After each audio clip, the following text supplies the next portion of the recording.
Thanks, Christina, for joining today on our Friendly Agent channel. How are you? I'm doing well. Thank you, Abdesh, for having me here today. Thanks for joining us. And for everyone, like Christina is an expert in uh, at helping, wealthy clients with their insurance and wealth management related needs. And Christina, do you mind maybe providing a little bit background about yourself and how you got started in insurance industry? Yes, sure, Abdesh. Thank you. So early in my career, I worked for a well-known mortgage lender. And then we were informed that, the several departments, including the one that I was in, they were going to outsource the work overseas. And so around that time, a former coworker of mine had reached out to me and told me that this life insurance general agency was hiring for the licensing and contracting department. And so I applied for the position and I got it. And then a few months in, I was asked if I can assist in the advanced markets department. And they said, it's only going to be temporary for a few months. Starting the new year in January, they were going to hire a full-time estate planning attorney. Well, lo and behold, January came by and they offered me the position of an advanced markets analyst. And, interestingly enough, Avdesh, that was a time when I learned the value and the impact that life insurance had on people's lives. And so, so since then, I've been in the insurance industry. Oh, thank you. No, that's great to know. Mhm. So do you mind sharing like some of the insights, like when your customers come to you, right? What kind of problems or pain points do they come with, and how are you helping them? Yeah, so most of our clients, they're looking to preserve and protect their wealth for the purpose of passing it on to future generations, right?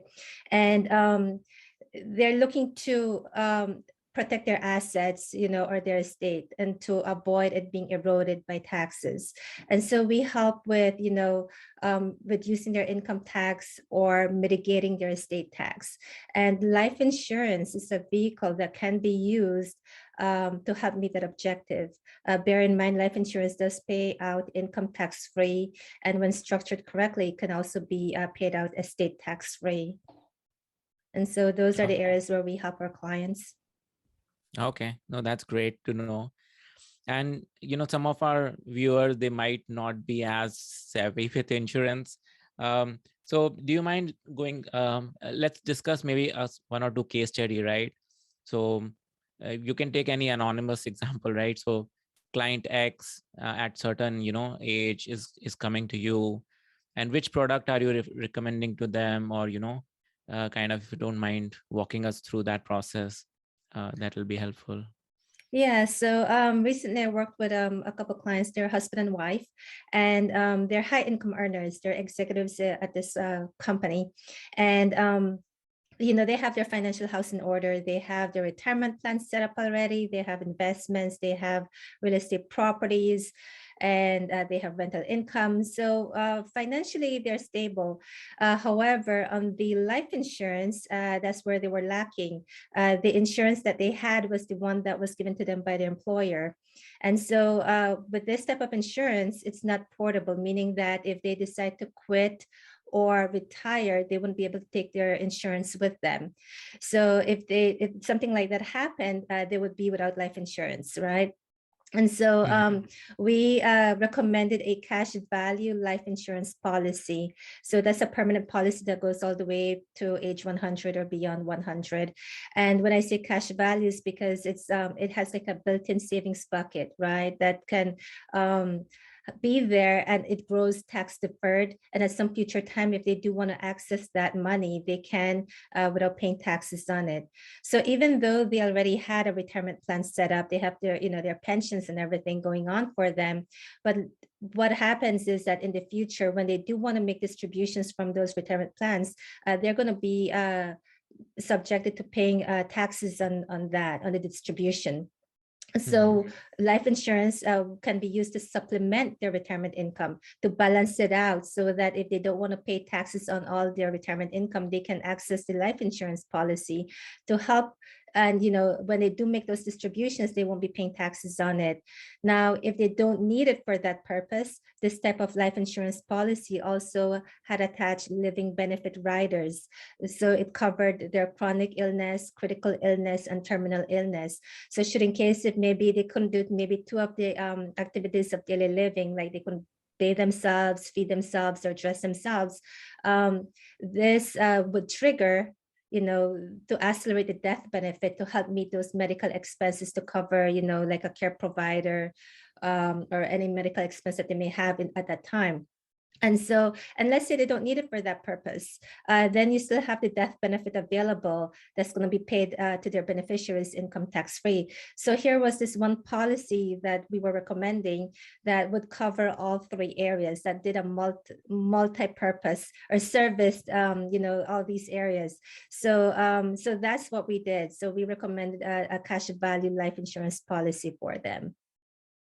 Sure. And is it like, are you talking about whole life insurance, or is it universal life? Yeah, so whole life insurance, universal life, index universal life, these are all cash value life insurance policy. But I was referring to, for this particular client, we did an index universal life. Okay. And do you mind sharing, like, why index universal life was better in this case compared to, say, whole life? Well, Was there any? yeah, it's not that, every product has its place, when it comes to Mhm. servicing the needs of a client, right? But Sure. with this type of product, why we went with Index Universal Life, because there's that cash value buildup that grows tax deferred. And so that's the whole idea, where we inject or we max fund these policies where the cash value is going to be there in the future if they do need to access it. It does have the death benefit portion to it, but the focus is more on the cash value side. And so with an index universal life, because it mimics the stock market, the cash value Mhm. grows. And, there's a floor also where it doesn't go below zero. So that's why a lot of clients like it, because this cash value grows tax deferred, and at some point in the future, they can access it without paying any taxes on it if it's structured correctly and then correctly. Yeah. Okay, great. That's good. And so like, how are you attracting, these customers right now, these high net worth individuals? Do you mind sharing maybe your process, or do you have any special marketing technique you use? So, for me, there are a couple of things that I do. One is I always ask for referrals from my clients, existing clients. So Mhm. I do that. And secondly, it's networking and having strategic partners with you, centers of influence. So we complement our services, so I focus on the life insurance, and I would bring the expertise of maybe an investment advisor or a financial planner to come in and help advise the client, or an estate planning attorney. So that's what I do. I do a lot of networking with centers of influence and see how we can complement our services. And then when they have clients that need the life insurance, then I can step in and help in that area as well. Okay, no, that's great. And how do you, find these center of influences? Um, like, how do you network with these people? Like, if somebody has to get started in this area. Yeah, so definitely you want to use LinkedIn. Okay. LinkedIn is one way, and there's different ways of doing it. There you can, there's so many different networking groups, and you just want to find one that that fits your need. Because you don't want to, like, have a networking group here and another one there, and then you don't have time. So when you have these networking groups, I only go to maybe one or two, and and you partner with certain people. You see who are the ones that are going to be able to help you in terms of advising your clients, and who you can bring value to their clients. And so it's building that relationship with the centers of influence, meeting with CPAs, these other financial professionals, and connecting with them and building that rapport with them. And then there's that trust. And like I said, I do that, and I also use LinkedIn quite a lot as well to connect with people, especially for the set of my business that I do also is working with foreign nationals. And so one way is connecting with international wealth managers. And I do that using LinkedIn. Okay, no, that's interesting. Yeah. So how are you helping these international clients and what are their needs? Uh, Y- Yeah, so for nationals, because when here in the US, for every US citizen or green card holder, there's an estate tax exemption of 12.06 million per individual. Husband and mhm. wife, now you double that, right? However, for foreign nationals who have some kind of ties to the US or business interests in the US, we have a lot of global clients that are doing business here in the US. So what we do Mhm. is we educate them, because for them, the estate tax exemption is only generally it's 60,000. Now it also depends on the tax treaties that the US has with other countries. But for the most part, 60,000 is the exemption, and anything above that, they're taxed on their US status property at 40%. And so when we come across foreign national clients who have a business here in the US or they own properties, we educate them on that, letting them know here are the tax consequences. And, life insurance can provide the liquidity for their estate tax. So should something happen to them, their beneficiaries are going to inherit for the most part, the majority or 100% of their estate. Okay, no, that's interesting. I was not aware of this. Yeah. So basically, like, your client is a national of some other country, but they own a property or a business here. And if something happens to them, then their um, hires or loved ones, they will be taxed at 40%. Like they'll have to give away 40% of that inheritance, right? That's how the law is. Yeah, so it's the decedent who's going to be taxed at death, but generally would Okay. be the one who's going to inherit, who, or yeah, when they do the taxes, they're going to have to pay the estate tax, and you only have 9 months to pay for this tax, unless if you file an extension. But yeah, so instead of inheriting 100% of that property, they will have to find a way how to pay the taxes on that property, because only 60,000 is the exemption for them. And that is why life insurance provides the liquidity for that type of, for the estate tax. Okay. No, that's interesting because a Yeah. lot of H1B and a lot of those kind of people are also working right in US, and Mhm. they might be citizens somewhere else but working here and owning houses and properties. So Yeah. that's very interesting. Thanks for Yeah. sharing that. Yeah, and a lot of people don't know about it, and also, even if they were to purchase a U.S. life insurance policy, because in order to do so, there has to be a U.S. nexus, right? There has to be that tie to the U.S. And yeah, a lot of people don't know about it. And also, if let's say they pass away in their home country, or they're traveling because they're global clients and they have business in other parts of the world, or assets or properties in other parts of the world. But if they were to pass away in another country, the US life insurance policy will be paid out. The beneficiaries are going to receive the death benefit. Okay, that's great. And they just need to have this kind of tie, right? That they have property or something, or even if they don't have property, they can still buy insurance here if they're working in US. Yes, if they're working in the US, that in itself already is a tie or a US nexus. So if they're living in the US and they own properties or assets, they have bank accounts in the US, all these are ties Okay. to the US. Okay, well, that's interesting. So one thing I'm wondering, sorry, I mean I'm not sure. This might be in detail or whatever, but a lot of people who work here, right? They are considered as or taxed as a U.S. citizen, right? If you stay beyond a few months or a year, right? Mhm. Then in a regular taxation, they are taxed as they were a U.S. citizen, So does same rule not apply for the inheritance, or they are considered as a foreign national when they die and or they pass away? They are charged at that 60,000 bracket. So if if the person who owns the asset works in the US and they own that property in the US, and if Mm-hmm. they pass away, because they're not green card holders or US citizens, so their exemption Okay. generally would be 60,000. Yeah, so if Okay. they were green card holders or US citizens, or let's say they do become, at some point in time, US citizens or yes, or green card holders, then yes, the exemption will now increase to the 12, well, currently it's 12.06 million.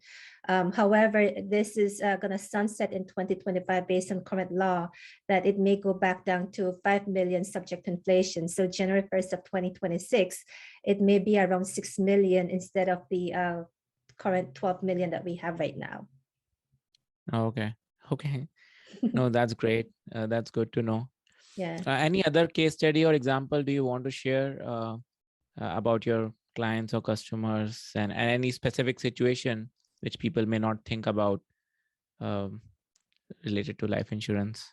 Yeah, so the first example or scenario that I gave was on a US citizen here in the US, a domestic client, right? Then we also, I can give you one for a foreign national, where I was introduced to this couple by a wealth manager overseas, and they were coming to the US to live here, and they're starting their lives here in the US, and so the financial planner looked at their entire holistic financial plan and saw that they were lacking in insurance as well. So, the financial planner called me, or actually reached out to me and said, here's a client that I have. And so I work with those clients. And again, it goes back to educating the clients on the exemption, because they have assets in other parts of the world as well, and they're going to be acquiring assets here in the US. And the goal was at some point in future, they're going to be becoming US citizens. And so that's the process where we try to educate them and letting them know that currently the exemption is 60,000, but if they do become US citizens, it's going to be 12 million. And so we work with them in providing them the life insurance that they need, and the objective was that they want to use it for supplemental retirement income. And so again, we went to that type of product, the cash value life insurance life insurance policy, to be able to help with that. And at the same time, let's say they decide not to use the cash value for their retirement, they still have the death benefit to cover any expenses for their kids may have, because they actually had two very young kids. And so, yeah, so that's, an example where we help the foreign nationals. Okay. No, that's great. Thanks for sharing that. Now you mentioned that you work with others also, right? Like in terms of state planning and those kind of things. So, how, like, is there any way you create a product or something which works in conjunction? Like I've heard people that they will create trust, and somehow they will assign people to in a trust in such a way that life insurance benefits are paid to the trust. And are there any benefits of doing that, or um, do you mind sharing that part of it? So in my scenario, or in my case actually, when we bring in the estate planning attorney, it's yes, it's for them to create trust for to hold the life insurance. So this is mostly for to help mitigate or to provide a liquidity for estate tax. So as I mentioned, here in the US, the exemption is 12.06 million. So anything above that is subject to an estate tax. So when we're working with high net worth individuals, the last thing you want is to for them to own this life insurance policy, right? Because it's just going to increase their estate tax liability. And so what we do is, and the purpose is that this life insurance policy will be used to pay the estate tax. So it's going to defeat the Hmm. purpose if they ensure this wealthy individual is going to own the policy. So the way we structure it is we place this in an irrevocable trust. So the owner and the beneficiary of this policy is going to be the irrevocable trust. They also call it an ILIT, an irrevocable life insurance trust. And so we work with estate planning attorneys because they're the ones who are going to be drafting the trust. And so we, we go to the estate planning attorney and say, okay, well, this is what we're going to be doing for the client. We're going to get, X amount of insurance, and the client wants to, is going to be held in the trust. And so they go ahead and draft the trust according to the needs of the client. But yes, that's how we use trust for life insurance. Okay, no, that's interesting. So you mentioned that trust is created, and then when the payouts are made, they go to the trust, and then trust pay taxes, right? Um, So, so yes, it does pay, the death benefit does go back to the trust because the trust is the beneficiary, and then the trustee, who's managing the trust, will then use the funds or the death benefit to pay the taxes on the estate. okay. But I'm just wondering. So if imagine the beneficiary was, say, their child, right? Mhm. And what I understand is life insurance benefits are paid tax free. So how will it make difference if their child gets, say, whatever, right, X amount of payout, and then they use that money to pay uh, the taxes and all? Like, isn't it true? Or how is trust helping? I'm just trying to understand if the benefits are paid out tax free in life insurance. Yeah, so the life insurance is going to be paid out income tax free and estate tax free when it's structured correctly outside of the estate, like that's being held in the trust. Um, so they use that money to pay the estate tax that's due. And like I said, there's a trustee that manages the estate, right? And Okay. so it's the insured or the grantor is the one who says, this is how I want the distribution of these assets. X amount will go to pay estate tax, and and whatever's left can go to the beneficiaries. Mm-hmm. Okay. Okay. And if beneficiary was receiving directly the money, so if trust was not there, then like, will it change anything? Like, how will that be different? I'm just sorry, I'm not able to maybe understand that part of it. How is Yeah, so when it serves the purpose for estate tax, we generally use an irrevocable trust, right? And when Mhm. we use the irrevocable trust, is the owner and the beneficiary of the policy. So it's Mhm. always going to be the owner and beneficiary. And there's a trustee that manages it on behalf of the beneficiary for the Okay. purpose of, let's say the child is the beneficiary, right? So they're going to manage it for the beneficiary. Now, if you're just doing it for, the owner is, the insured is the owner, it's not for estate tax purposes, then Mhm. they can assign their beneficiary, their child as the beneficiary of the policy. So Okay. yeah, so it serves, there's two different ways of planning it. One is, the insured, let's say you are the insured and you're the owner of your policy, and then you can assign whomever your child to be the beneficiary of your policy. But when it comes to serving the purpose of having those funds for estate tax, then you definitely want to move the life insurance outside the estate, because if you include the life insurance, if you end up owning that policy, it may increase your estate tax liability. So the whole idea is to decrease the estate tax, Okay. right? And so that's why it's held outside the estate, and the trust owns it and is also the beneficiary of it. Does Okay. that have? That's great. Yeah, no, that helps. So like, so people who are not, I mean, super rich, like, people who are not above, say, 10, $11 million mark. And so for them, does it make sense to have trust, or without trust also they should be okay if they're not using for state planning purposes? Well, yeah, so it's still good to have asset protection in some way, right? And you don't need to Hmm. have an irrevocable trust. It could be just a living trust or a testamentary trust.